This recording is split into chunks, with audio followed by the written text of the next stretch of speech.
Hello, everyone. This is a presentation of the academic calendar for English for Academic Purposes 2001 or Year 2 English first semester. And this is for the spring 2021 semester.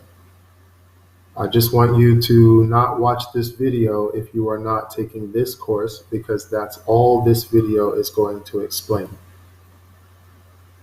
Now, when we look at this calendar, we have our headings on top. It's important to know what week you are in and also to know what's going to happen next week. So check out the week numbers and their dates that go with them, which is the second column. Then we find out what we should be doing each week in each of our books: Inside Reading, Lecture Ready, English for Academic Purposes. What's interesting here is that you will see every unit has about 3 weeks. So week 1, which has already passed, was basically an intro. Week 2 and 3 are all about unit 1 of our books. And so is week 4. That's 3 weeks for that unit. It's the same when we look at Unit 2, that goes for 3 weeks. Unit 3 has 2 weeks. Unit 4 has about 2.5 weeks, but we're at a point then where we're getting into revision and having projects. The main thing to notice is that there is no Unit 5 in any of our books. So Unit 5 will not be tested. Now, let's go back up.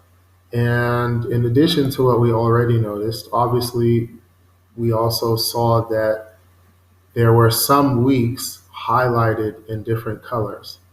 The first color was yellow, like week 3. This is related to your research. So what you'll notice is that at the end of week 3 in the notes column, we have research topic is due. Now, we're not just going to surprise you with an assignment that we take a mark for. What we're doing each week is working on different stages of your research. In the research methods column, you will see that we talk about choosing a research topic in week 2, and it goes on from there what stage of the research we're helping you with. And then occasionally, we collect your work for a mark. I want to make that clear that what you see in the yellow row in the notes column is indicating an assignment that will be marked. And it is also marked for being turned in on time. So don't be surprised when you don't need to be. You have the information here. Week 3, your topic is due. Tell the teacher the question and the question set, let's say, that you want to answer. In week 6, you will need to turn in your literature review, which is your portfolio, your notes on what you read, and at least showing what your sources are. However, it's only in week 9 that you need to show your sources with the proper referencing, APA referencing. There are some very helpful and user-friendly online tools to help you get your sources in the right format. So ask your teacher about them or look them up, and don't let that be a reason that you lose some very easy marks. Now, if we look at week 7, we also see a pink row. So what's going to happen in that week? It will be the written assignment, number 1. That will be an essay, and you actually learn some of the skills, planning, um, language, vocabulary, syntax for the essay in your EAW book, Effective Academic Writing. So you do get help there. Then when you go down to week 14, you have a second written assignment.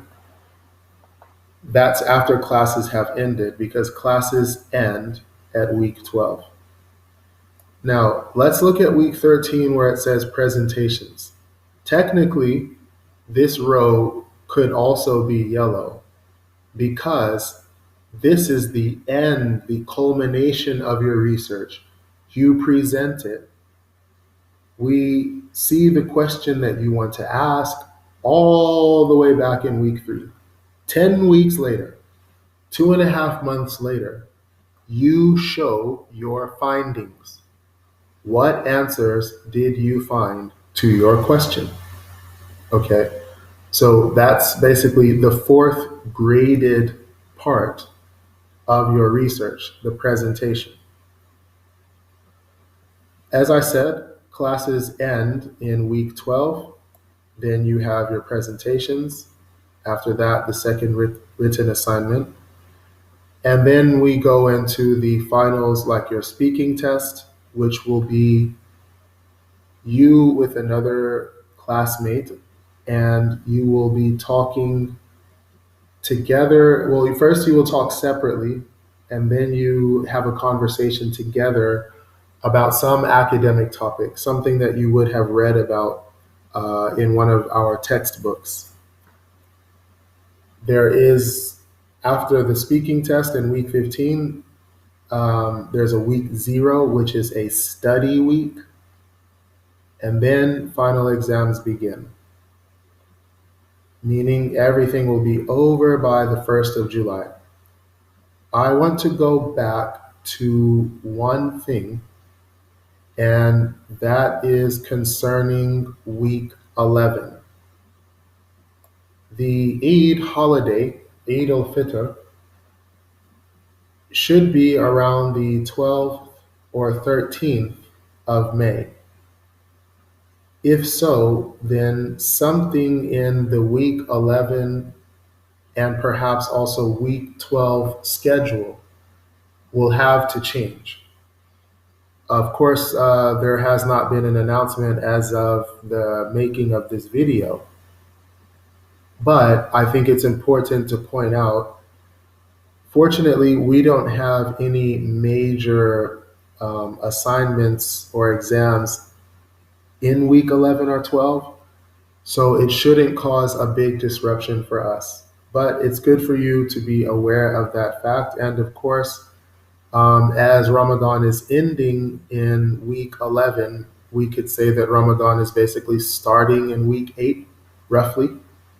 That may lead to some change in schedule. There may be some adaptation, but again, wait for an announcement. With this, you have a basic explanation of our academic calendar. Any questions you have, you can post as a comment to this video. And of course, what I would really encourage you to do is to take that question to your teacher right now. Thanks for watching. Bye.